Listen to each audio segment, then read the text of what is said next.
വെള്ളം കയറി മുങ്ങിപ്പോയ motor service ചെയ്യുന്ന ഒരു വീഡിയോസാണ് ഇപ്പോൾ കാണിക്കാൻ പോണത്.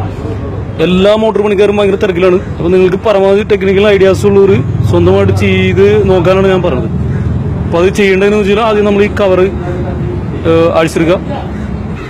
കവർ അഴിച്ചതിന് ശേഷം ഫാനിൻ്റെ ബാക്കിലെ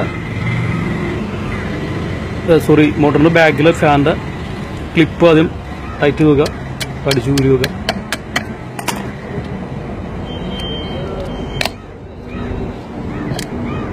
ക്ലിപ്പ് വരിക. സ്ക്രൂ ഡ്രൈവർ വെച്ചിട്ട് ഒന്ന് പതുക്കെ തിക്കി അതിൻ്റെ ഫാൻ അഴിച്ചെടുക്കുക. അതിനുശേഷം നമ്മൾ ഈ നെട്ട് ലൂസ് ചെയ്യുക. ഈ 3 നെട്ട് ലൂസ് ചെയ്യുക. ചില മോട്ടറിൻ്റെ ഫ്രണ്ടിലും ഉണ്ടാവും. ഇതിപ്പോൾ ഒറ്റ ലിവർ ആയതുകൊണ്ടാണ്. ചിലതിൻ്റെ ഇവിടെ അഴിക്കേണ്ടി വരും. ഈ ബോൾട്ട് എല്ലാം അഴിച്ചതിന് ശേഷം, അതായത് ഇവിടെ ബോൾട്ടുള്ളതിൻ്റെ ആ സൈഡും അഴിച്ചതിന് ശേഷം സൈഡ് നോക്കി നോക്കുക. ആ ഫ്രണ്ട് സൈഡും ഇവിടെ എന്തെങ്കിലും മാർക്ക് ചെയ്ത് നോക്കുക. ഫ്രണ്ടും ബാക്കും ഒരിക്കലും മാറരുത്.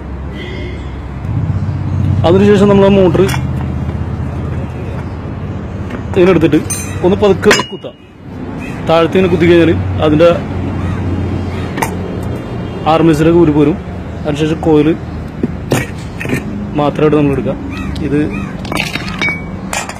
നമുക്ക് അവസാനം നമുക്ക് ഇതേപോലെ റിസൾട്ട് കിട്ടും. ഇനി എന്ത് ചെയ്യണമെന്ന് വെച്ചാൽ ഒരു ബൾബ് വെച്ചിട്ട് ഇതിനെ ഹീറ്റ് ചെയ്യാം. വെയിലത്ത് വെച്ച് ഹീറ്റ് ചെയ്തിട്ട് യാതൊരു കാര്യമില്ല. കാരണം ഇതിൻ്റെ കോയിലിൻ്റെ ഉള്ളിലുള്ള വെള്ളം ഒരു കാരണവശാലും പോകില്ല. ഇതുപോലെ ഒരു 3-4 മണിക്കൂർ മോട്ടർ ഇട്ട് വെക്കുക. എല്ലാ മോട്ടോർ പണിക്കാരും ഭയങ്കര തിരക്കിലാണ്. അപ്പോൾ നമുക്ക് കുറച്ച് ടെക്നിക്കൽ ഐഡിയാസ് ഉള്ളവർ തീർച്ചയായിട്ടും ഇത് തന്നെ ചെയ്യുക. കാരണം അല്ലെങ്കിൽ നിങ്ങളുടെ കുറേ സമയം എടുക്കും, ഡിലേ വരും. എല്ലായിടത്തും ഒരുപാട് മോട്ടർ 100-100 മോട്ടറൊക്കെയാണ് ഒരു സർവീസ് സെന്ററിൽ വരുന്നത്. ഓക്കെ, നിങ്ങൾ ചെറിയ സ്പാനൊക്കെ ഉണ്ടെങ്കിൽ നിങ്ങളൊന്ന് ട്രൈ ചെയ്ത് നോക്കാം. പിന്നെ വേറെ കാര്യമുണ്ട്, ഇത് കഴിഞ്ഞിട്ട് വെള്ളം കയറുമ്പോൾ ഇങ്ങനെ തന്നെ ചെയ്യാൻ നിൽക്കരുത്. ഞങ്ങളുടെ തന്നെ കൊണ്ടുവരും. ഞങ്ങളുടെ പണികളായിരുന്നു.